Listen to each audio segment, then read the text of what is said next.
GM, we are back. All right, folks, we've got quite the lineup for you today. Another one on this happy Friday.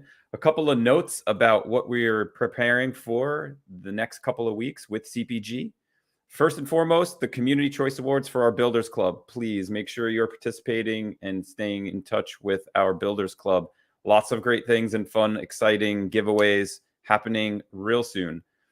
Next week, we have a Black Friday drop. Chris has been alluding to it. Lots of folks are interested.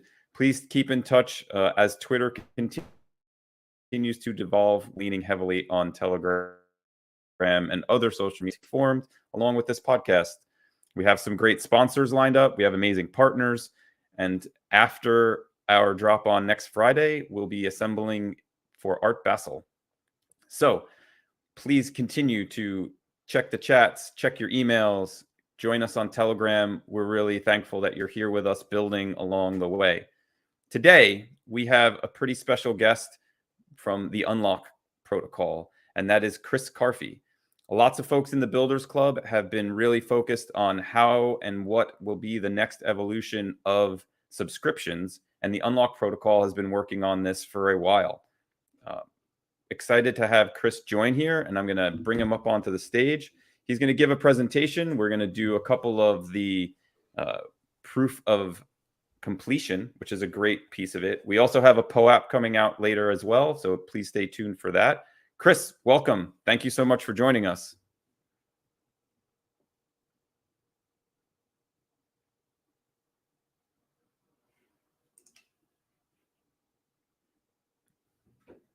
All right, Chris, you're up.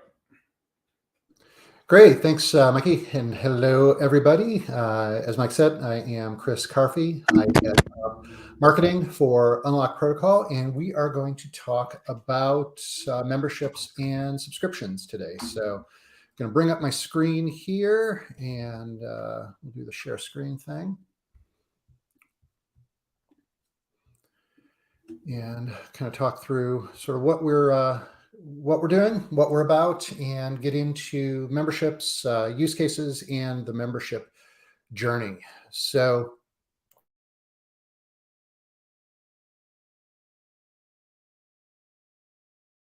Julien Genestou, who's a longtime builder in the open web side of the space. Unlock is a system to create memberships and sell access NFTs. Those memberships are NFTs. The NFTs are ERC 721s, and you can build them into other applications that you might be building. Creators and brands can use them directly as well. So if you're a brand, if you're an agency working with a brand, and things around memberships and subscriptions are of interest, definitely want to chat some more. Got a number of different use cases. And again, we're a protocol, not a platform, so anyone can use Unlock. Everybody knows, a lot of things on the web today are broken from the standpoint of attention gets more attention and gets eyeballs. And we've seen a lot of the externalized negative effects of that. We know that if you're a creator, it takes about 1 million plays per month of a tune to make $3,000 a month on Spotify. That's not so good. So these things that have been sort of built into the attention economy, memberships and subscriptions are one of the ways to get out and around from that. So when we look at the space and from all of the chatter on the CPG Club and from Chris on Twitter and such, that things around memberships and particularly subscriptions are near and dear to this group's heart. It's one of the business models that definitely works. They outperform legacy business models, and especially in the NFT space, if folks are paying for a thing once and then never paying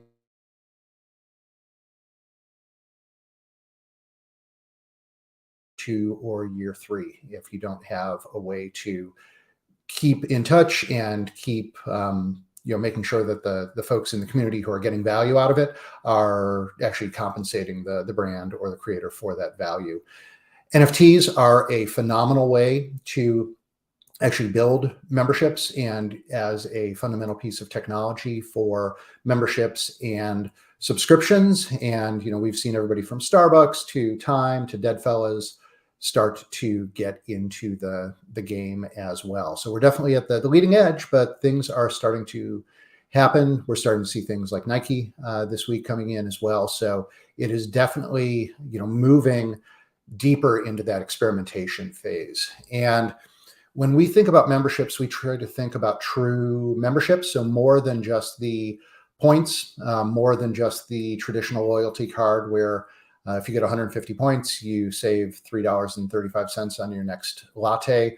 We really try to think about building memberships, building ways of having people in the community feel like they're part of the community because they're contributing and they're getting value out of it at the same time, and really tying in that emotional aspect as well. So when we think about NFTs as memberships, can you use any NFT for this? No, it actually doesn't work. And the reasons are a number of fold. So number one of the innovations that Unlock brought in when we really started thinking about memberships is memberships aren't forever.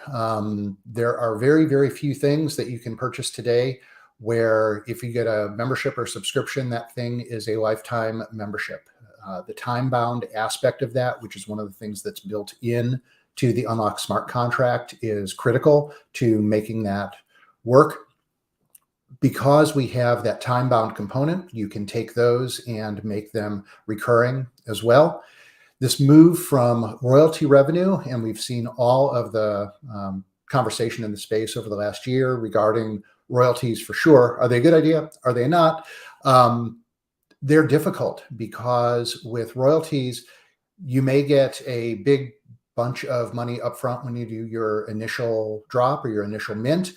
And then after that, you don't get things unless your customers sell, which means in the old world, we'd call that churn. So you are counting on your best customers leaving so you can make more money when they leave and get a small slice of that. And instead, we definitely think that continuous revenue is a much better approach for that. Being able to do this with crypto or with traditional on-ramps, being able to do things that are either memberships that are transferable or non-transferable. We see this a lot in the space with credentials and certifications and the like. Those types of things, you don't want them to be transferable. Other types of memberships or subscriptions you might want to. And each one of those is sort of a business decision and a case-by-case basis. And the last thing to think about is there's been a lot of conversation around the immutability of smart contracts and blockchains. And we prefer to think of things as being upgradable. We want things to be able to evolve over time as we get smarter and things get better and better understood. Unlock, again, is a protocol. It's not a platform, so anyone can use it. It's open source. It's managed by our community. Anybody can go look at the code and the contracts in our repos. And for the rest of the chat here, there are really two different things that I want folks to take away. One is the use cases that are really most salient for memberships. And then the other is this concept of a membership journey. Folks don't go from zero to full-fledged community and ecosystem. There are a lot of steps in that. And so on the use case side, there are 5 different things that we have typically seen. Event ticketing is a big one.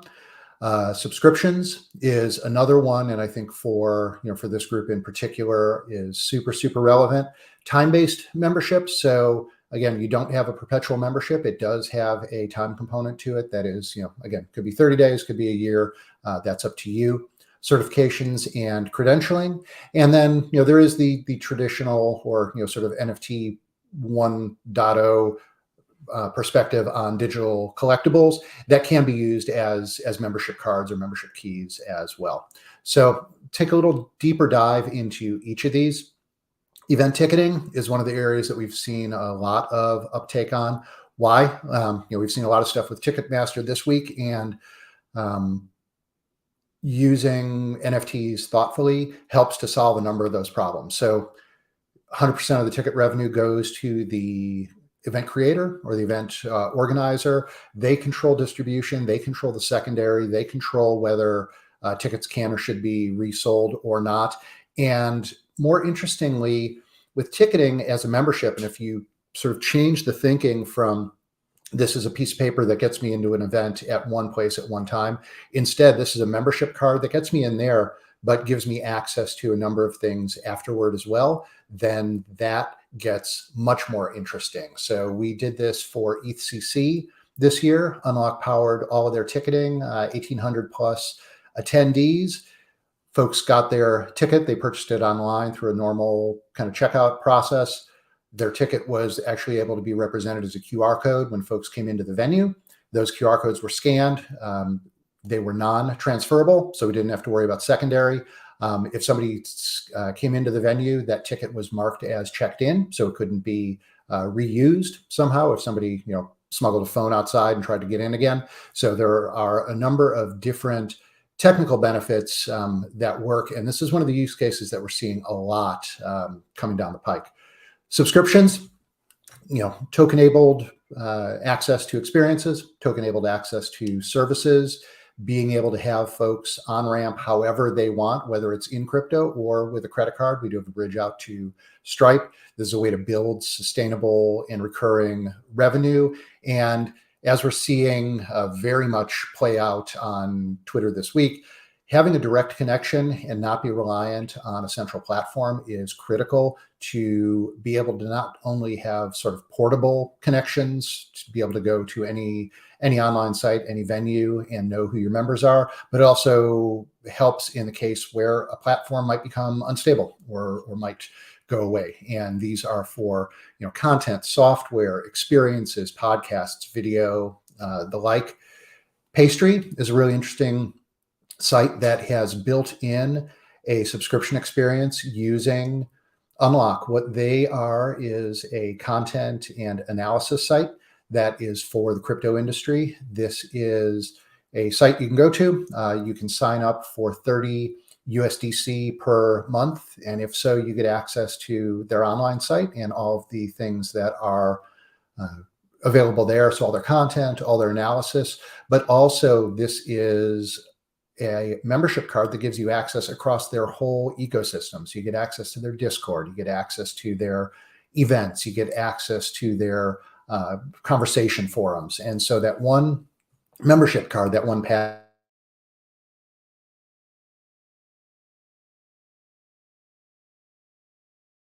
up, especially with things like DAOs, sort of the first generation DAOs. Everyone, if you had 75 of your DAO native token, then you had access to everything forever after that. And realizing very quickly that conflating membership with sort of the economic ability to pay and the sort of second order effects of the whales controlling votes, whales controlling things sort of almost as if they have tenure. There's really a concept of a two token system. One is for the economy, and you could use your ERC20s for that, and then use a membership for a season for access to the community, access to benefits, and you can actually solve a lot of those problems by thinking of it in a slightly different way. And again, those types of memberships, they can be transferable, they can be non-transferable. Journo DAO is doing this today. It's a DAO for journalists trying to bring journalism back and do it a little bit better than we have, especially over the last couple of decades. My favorite quote on this slide is the fact that Unlock made it so easy, even a bunch of journalists like us could figure it out. And so another one of the use cases that we're seeing, certification and credentialing is another one that we are seeing a lot more of. So when somebody passes a test, when somebody gets a certification or credential, instead of getting a slice of a dead tree in the mail, instead they get an NFT dropped into their wallet. Typically, we see that the on-chain certifications and credentials are non-transferable. If somebody's passed a test, you don't want them taking the test for somebody else, getting the credential, and then forwarding it to them. For a lot of the credentials we're seeing also, they do have that time-bound component to them, which is critical. And I'll talk through that more in a second here.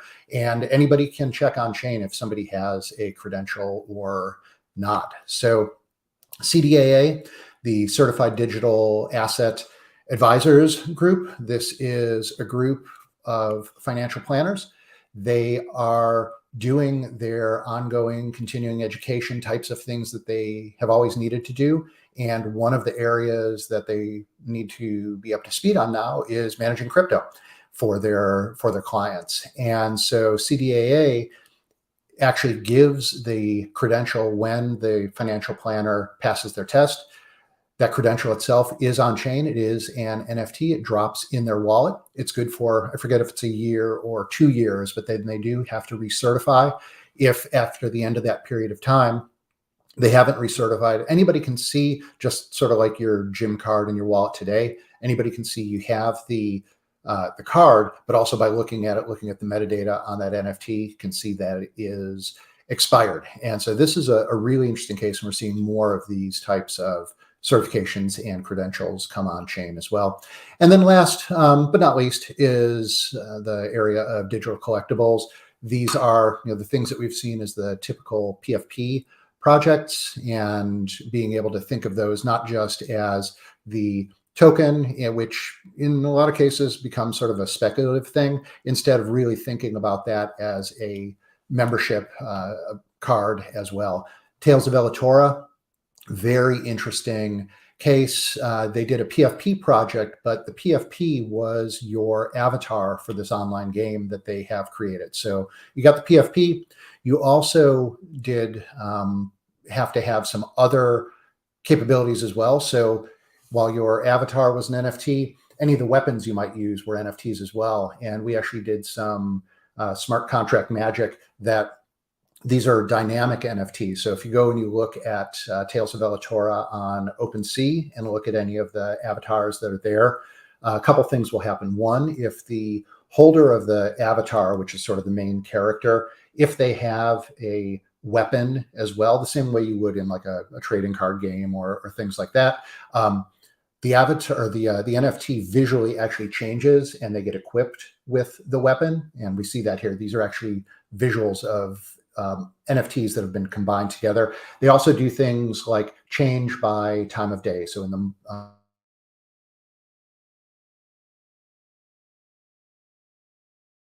background. And so we were able to pull in some interesting visual aspects, but that is a component that is engaging. And more importantly, that membership can be used anywhere. So it can be used in the game, can be used to get into the Discord, and is portable across all of those places. So thinking through all of those different use cases. And again, if there are two things to take away,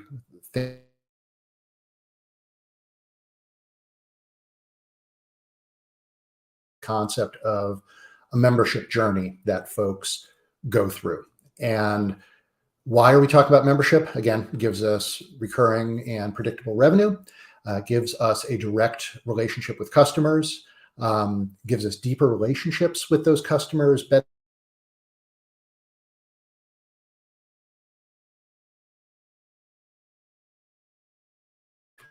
couple of weeks ago, I was down in San Diego for the crypto business conference. Joe Polizzi was presenting there. Joe, you may know him, founded the Content Marketing Institute, wrote a bunch of books on content marketing.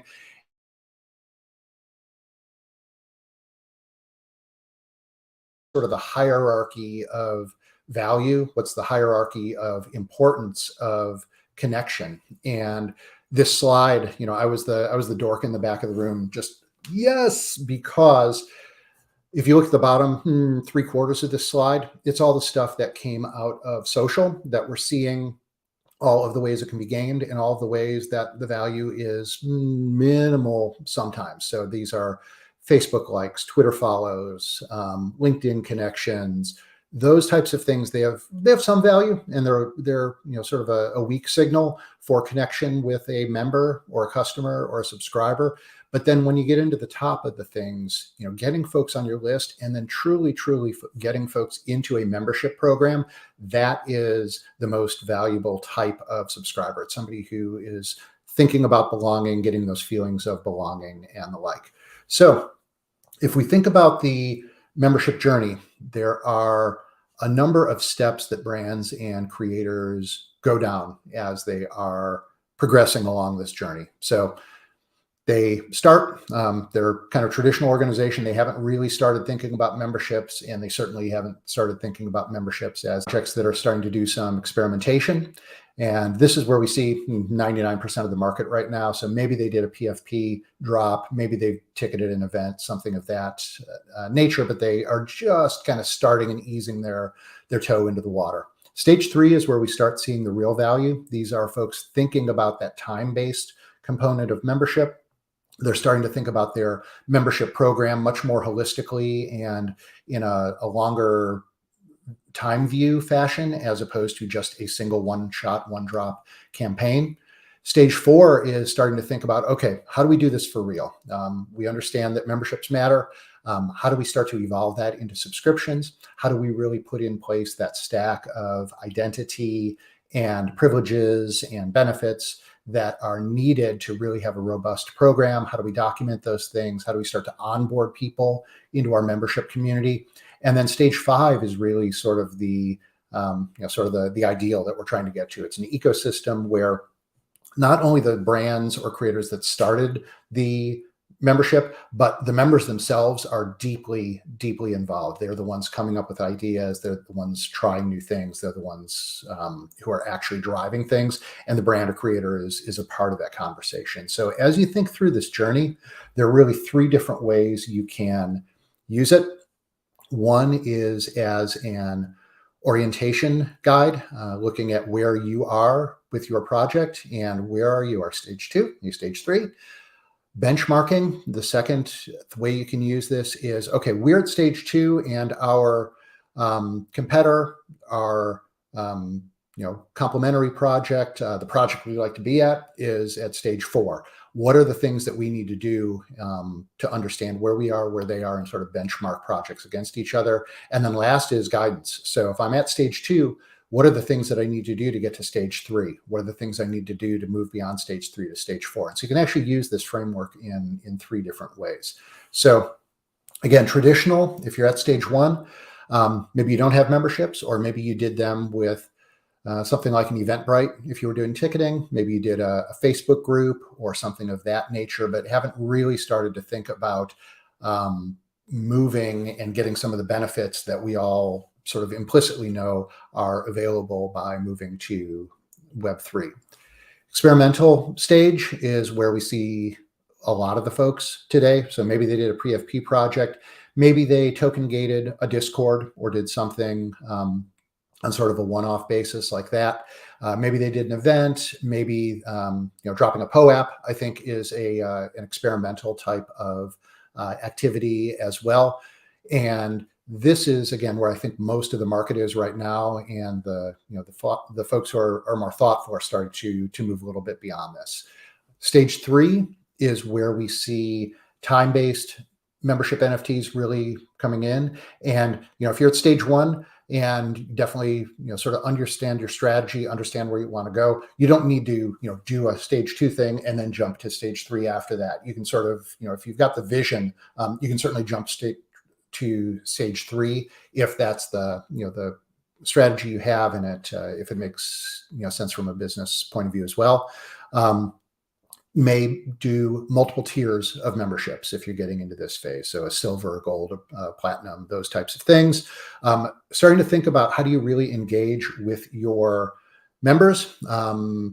What is their commitment over time? Is it they show up to a Twitter space, then after that they actually speak on a Twitter space, then after that they contribute in the Discord, and you can actually map out what are the different levels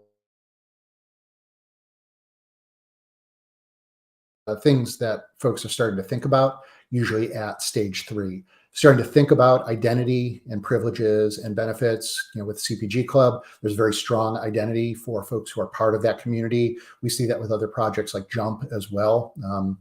We saw the Jump community launch its swoopas, PFPs. Those are the types of actions you see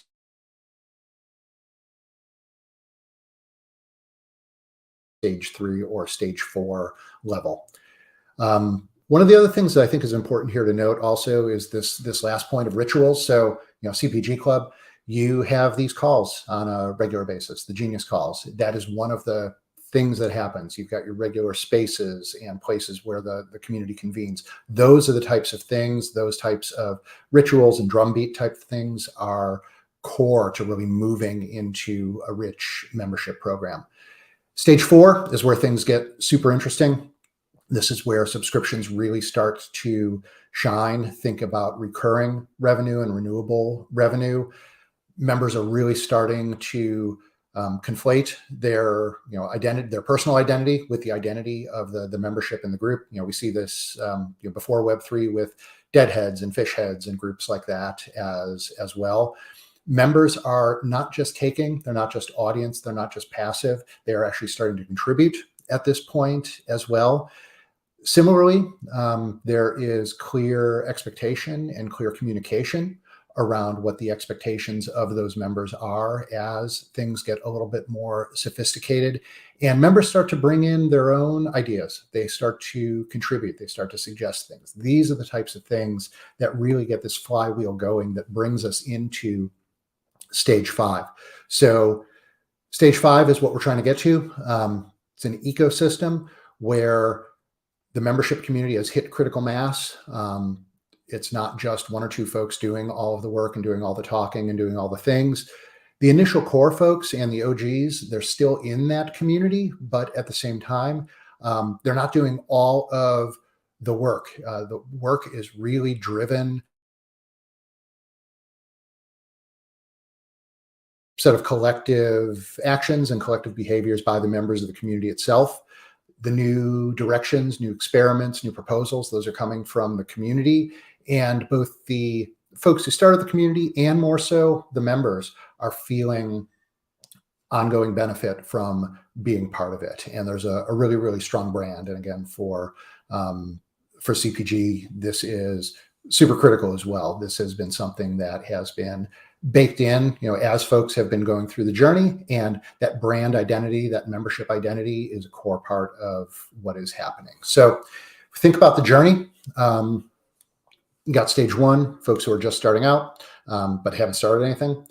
Stage 2, starting to do some experiments. Stage 3, starting to really understand the importance of time-based memberships. Stage 4, starting to think about recurring and subscription types of things. And stage 5, it's really the aspirational state where the memberships in the community are driving things for themselves, and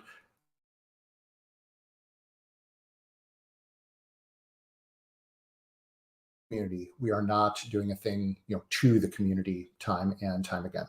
So I'm going to take a quick pause at this point. Mike, I know you want to do a quick break for a POAP drop in the middle. Do you want to jump in and do that now? That sounds great. Yes, Awesome. I just did our test run, and the POAP is live. The password for it is unlock CPG, all lowercase, all one word. Unlock CPG. Quite original, I think. I am fascinated by so many things that you have put forward in this. I definitely think when Chris is watching this, that his head will be spinning as well as a number of our builders. We're really focused on giving people the information and arming them with how they can take their Web3 businesses, whatever they're building, everything from PFP projects that we have a number of, all the way out to other protocols that are building alongside you. This has been an interesting adventure for me. I have a couple of other questions that I think we'll circle to in the end, but I think for right now, let's keep rolling. It's been a really, again, insightful and instructional and well put together presentation. Thank you. Cool. Awesome.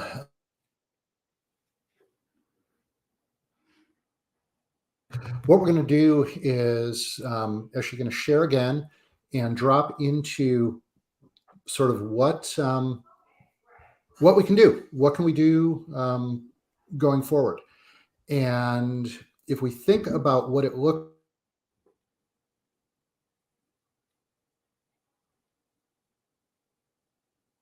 tooling is in place.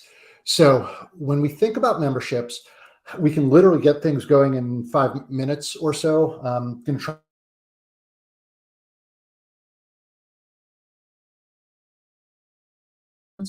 But the things to think about are, number one, what are your membership terms? Membership terms in this context means, how long is the membership? Is it 30 days? Is it a year? Is it a week? Is it 5 minutes? Is it a free trial? These are all things that you can think about. Can it be transferred? So if somebody gets a membership, this is a term that you want to think about as well. Does it have a cost? Is it free? Is it something you're airdropping? Is it something that folks are paying for? What do you call it? What do you want it to look like? Visually, if you're thinking about it from a sort of visual membership card perspective.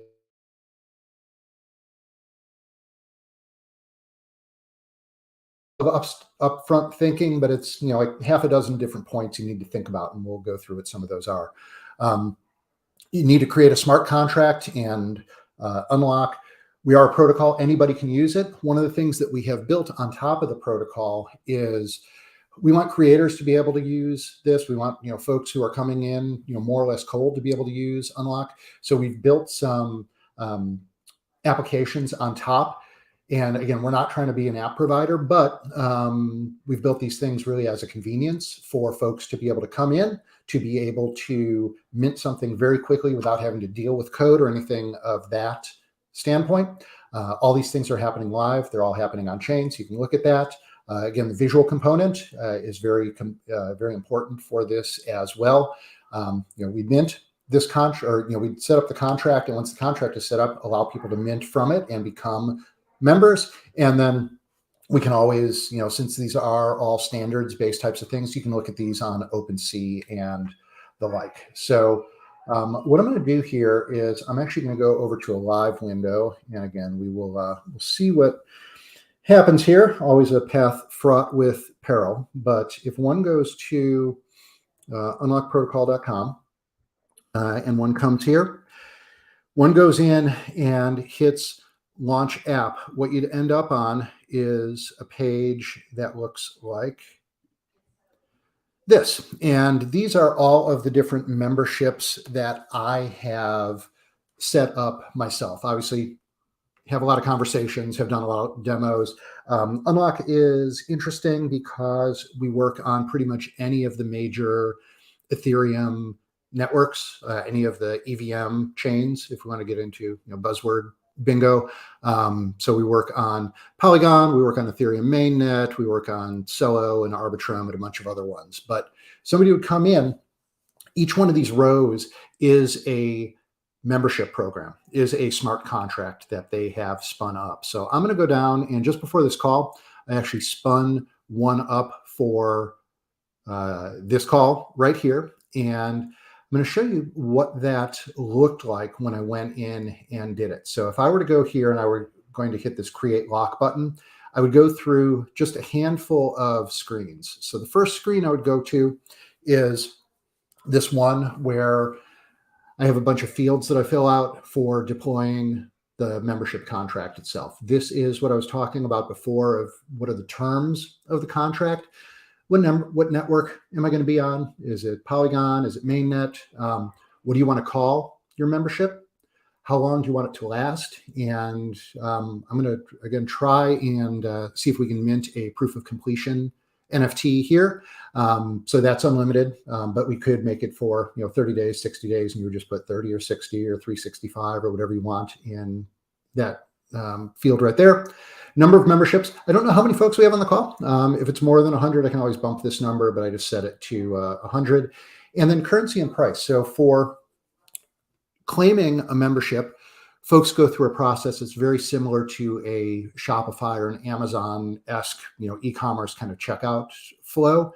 You can set things for free where people are just claiming, or you can set a price on that. And that price can be set in the base token of whatever chain you're deployed on. So this one's on Polygon, so it would be in Matic, and I could set a price in Matic.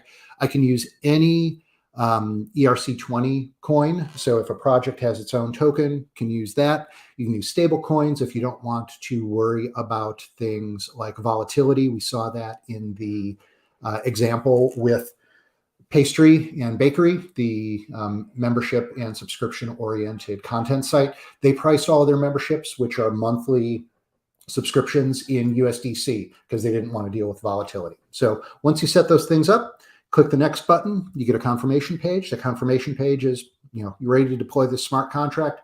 Yep, it's on Polygon. Here's what it's called. Here's how long memberships last. Here's how many we're going to put as the token supply, and currency and price. Looks good to me.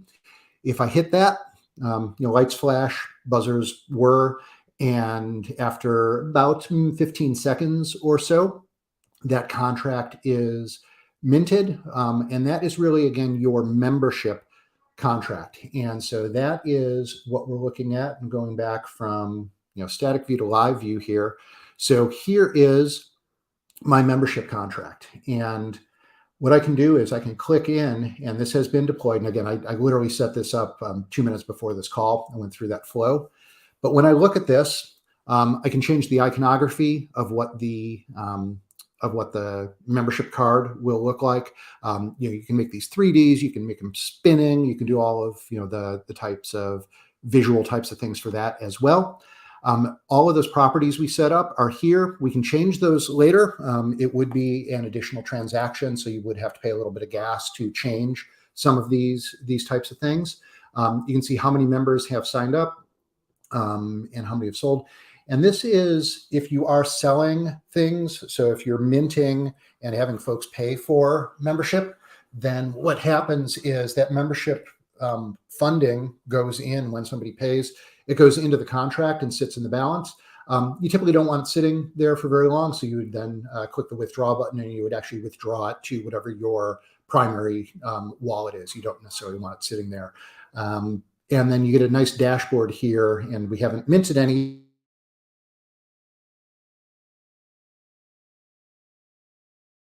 We use for the NFTs that are minted, and that is sort of your dashboard for managing things. So the way folks get one of these memberships, and again, we're gonna try this with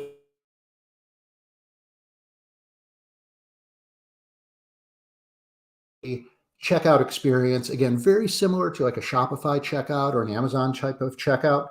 And I'm going to click on this button right here, and this is our checkout builder. So you see it's a couple of stages here. I can tweak any of these things, and we're continuing to make this richer and richer. So I could call this CPG Club Membership 101, proof of completion. If I had an image set up, I could drop an URL to an image, and that would change that form.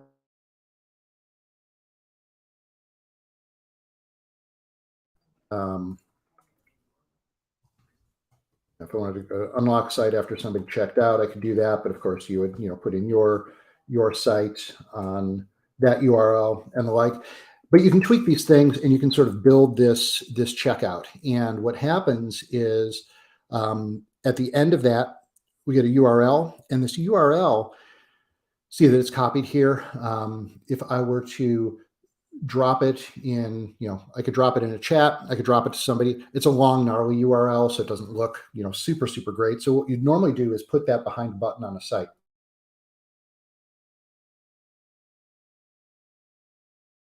Page. And I put that checkout URL behind the claim link. I just did this in Notion with Notion sites. So what I'm going to try here, and what I'm going to do, Mike, is I'm going to actually drop this into our kind of green room chat, and we will see if it works. And I'm going to try, and let's just make sure that things are all good here. I'm going to set up a private window. I'm going to click on that, and this should bring up our site, and hopefully we'll be able to see that come through in a second here. Might have a little.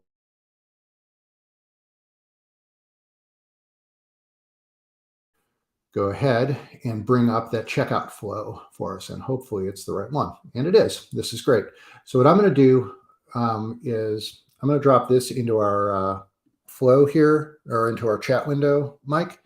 And then if you're able to share it with the group, we can see if folks are able to get to that page. And I'm going to talk through a couple of things as well while folks are doing that. Thank you so much, Chris. This Sure. is really exciting. The So ease and simplicity really come through on it. I have some questions, and we're going to start fielding some questions from the audience. But let me just take care of dropping this into the general chat. I think Chad just did it. Brilliant. There it is. And for folks who are going through that flow, one thing to note: so if you are crypto nerd, raise his hand, and you're connecting your wallet, since you are the one who is triggering the mint, you may need a little bit of Matic in that wallet to pay for gas for the transaction. If you don't want to do that and you want to see sort of what is a Web 2 to Web 3 onboarding flow look like, go through that. There's a little button in the lower right that says, don't have a crypto wallet, get started. If you click on that, that's actually going to take you through an email and password type of experience.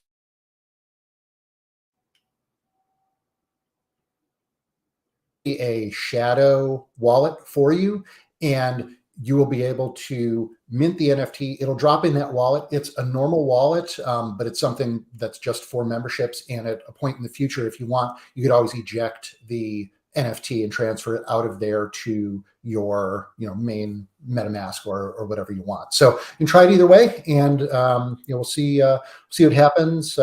Hopefully everything works. Again, that's a little high wire act doing live demos, but we'll give it a shot. Got it. Yeah, I do not have any Matic in this wallet that I've connected to, so might have to do some swapping there. Yeah, you can swap it later, and I'll leave this up for a while. But the cool thing is, and I'm going to go back to a little share.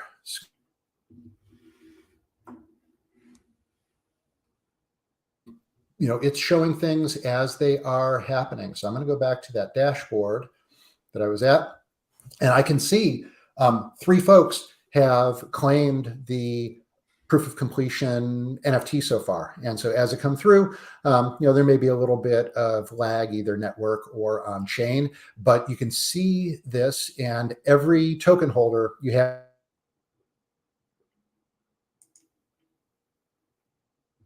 If we wait a couple of minutes, there's usually a little bit of lag, but everything is standards-based, everything is open.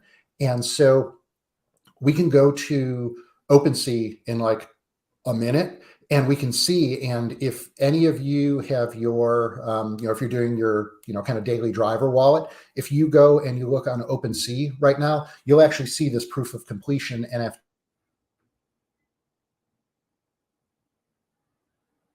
You may need to pull it out of there, but all this stuff is wired up and actually works.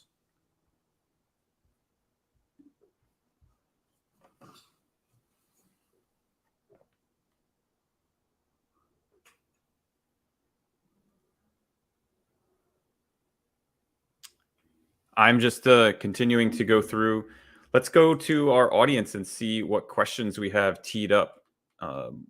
And I have a couple of questions as well as things get queued. Cool. And folks are redeeming them, so thank you so much. One question I have related to the protocol itself is, how has Apple's recent changes with subscriptions given you inspiration, and what are your thoughts on how they've been looking at that from the crypto perspective? What is the immediate protocol kind of, how does that impact your protocol? Yeah, great question. And the thing that's interesting is, if folks are selling memberships through an app on the App Store, then they're probably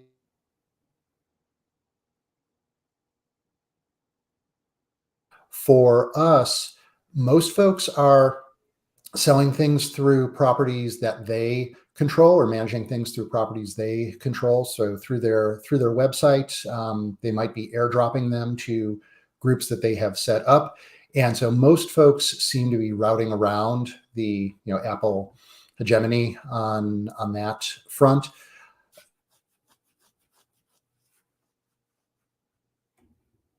Experience just now.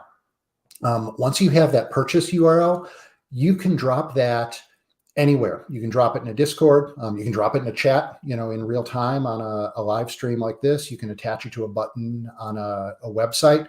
So, folks would definitely need to be thoughtful if they are exposing that in a high volume.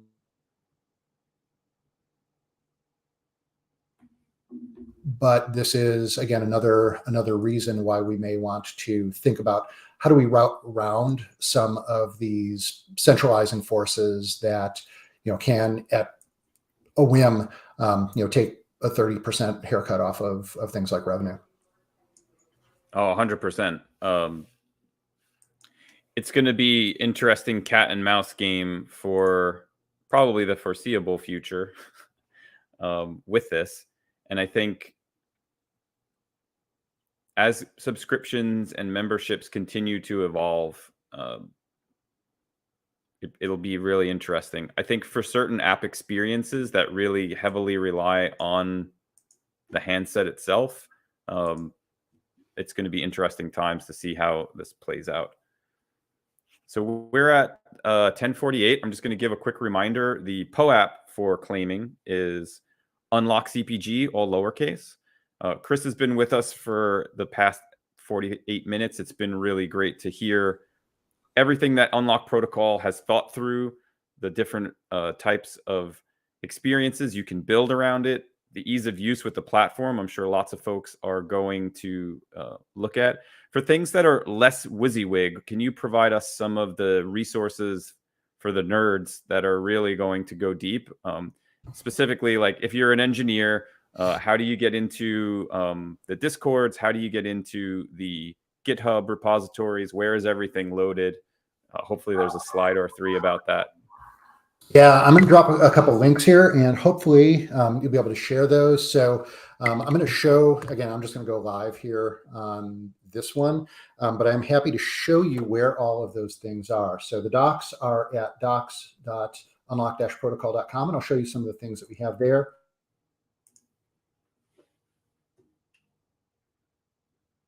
Link for that to make it easier, and that's at discord.unlock-protocol.com.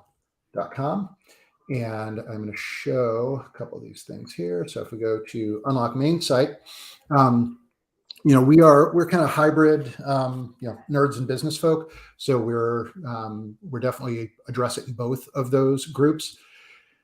This is your point of entry for anything that you would want. So on the docs site, we've got a very, very rich, very, very well documented site, and we've actually invested a ton of time. Massive kudos to Angela Steffens.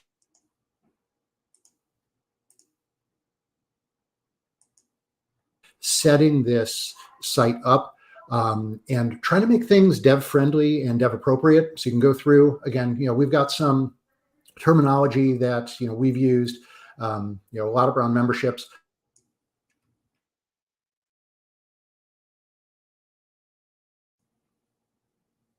Cards or keys, as we call them, but you can get into all of those things. You can go deep on the contracts themselves. We've got a raft of different tutorials. So if you're a React nerd or you want to use Scaffold, we actually have things set up for that. If you want to do things with Express.js, you can do that as well. You can go deep into the contracts. We've got a number of different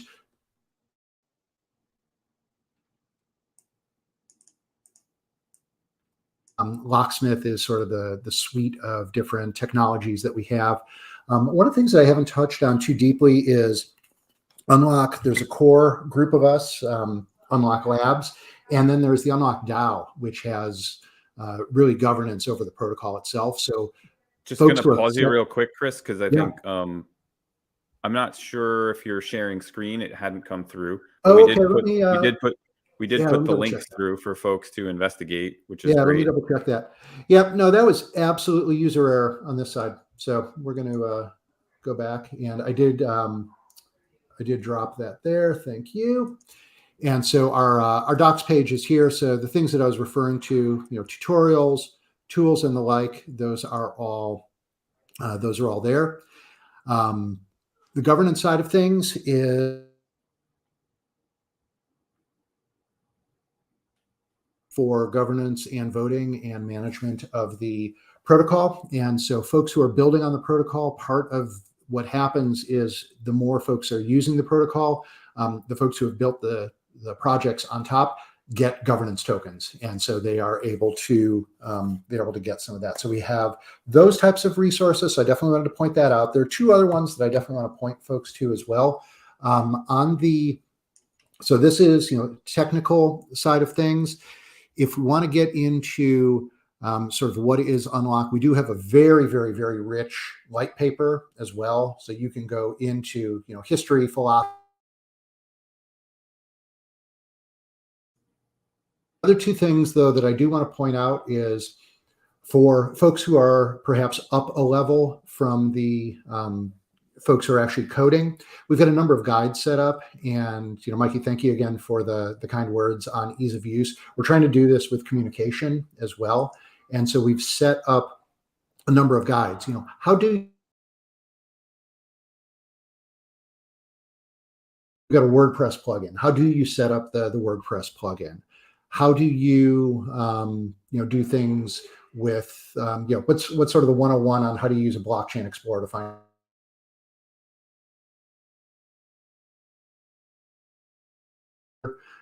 manner than a typical type of doc site. So we've got that set up. And then the last resource I definitely want to point folks to is the fact that we have, and let's see if I did this right. May need to throw an @ in there. But we do have a YouTube channel where we have a number of these types of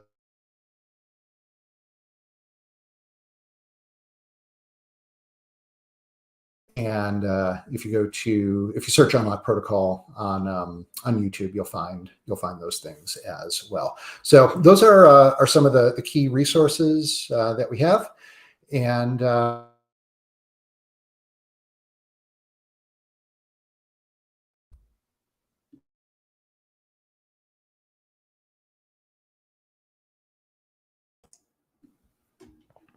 Thanks, Chris. All right, folks. So I do see a question in here.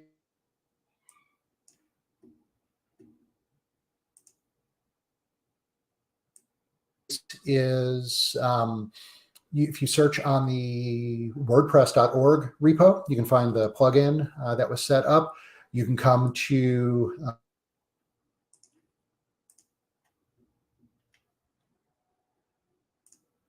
that just came online last week. And this is the great thing about working on a protocol is people go out and they build cool shit. Can I say shit?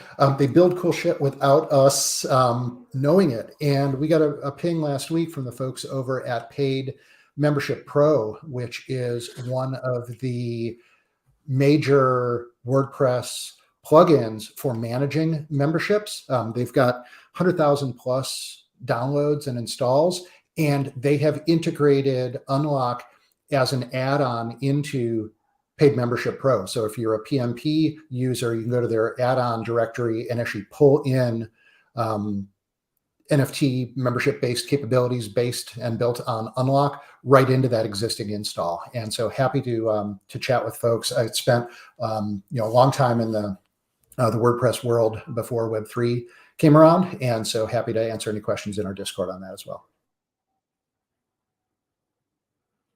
Fantastic. So Twitter might not be around anymore.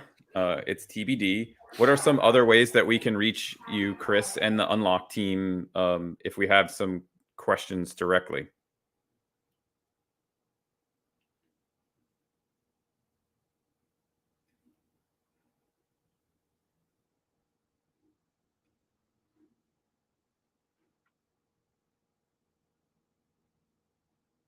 maybe that didn't come through.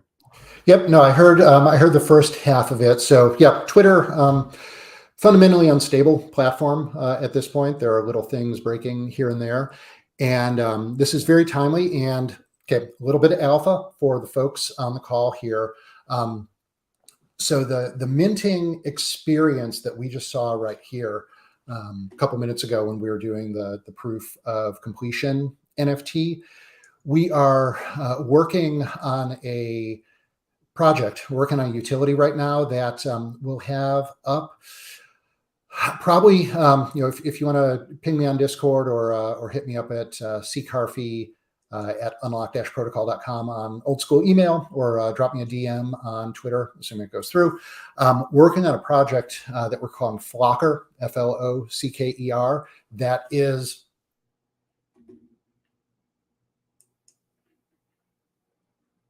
of everybody having their social graph locked in a particular platform. So for brands, for creators, through a claiming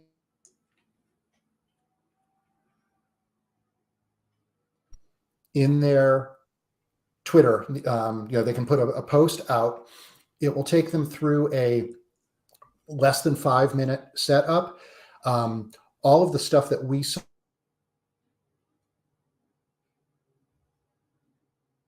you can spin up a membership, and you can actually come up with a link that you can drop for your folks. And when you're spinning up that membership, what actually gets built into the NFT, interestingly, is the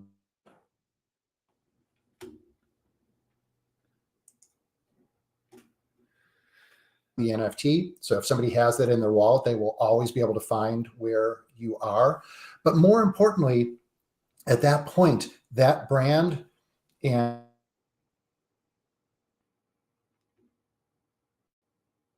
as that audience member, that community member, that fan, they hold a membership NFT for that creator or for that brand, and they can take it anywhere. And so we got some great support with some of our co-conspirators in the Web3 space. So folks like Highlight, folks like Paragraph, a whole raft of other folks, Guild.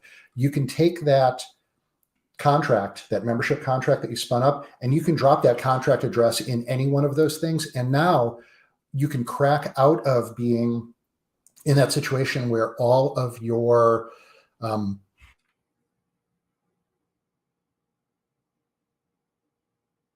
platform and those brands, those creators can now take those connections anywhere. They can take it to any of the native Web3 folks. I'm sure at some point in the not too distant future, well, sure might be too strong a word, but I wouldn't be surprised, since Instagram, for example, is already starting to mint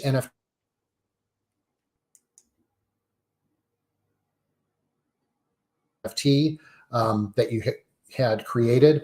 Those are the types of things that we're thinking about. This is a really interesting moment where, because of a lot of the things that are happening at Twitter, I think we've got a window that's probably measured in days, maybe it's weeks, for brands and creators to start getting those direct connections to their communities. And we're actually, like I said, we're going to have sort of an alpha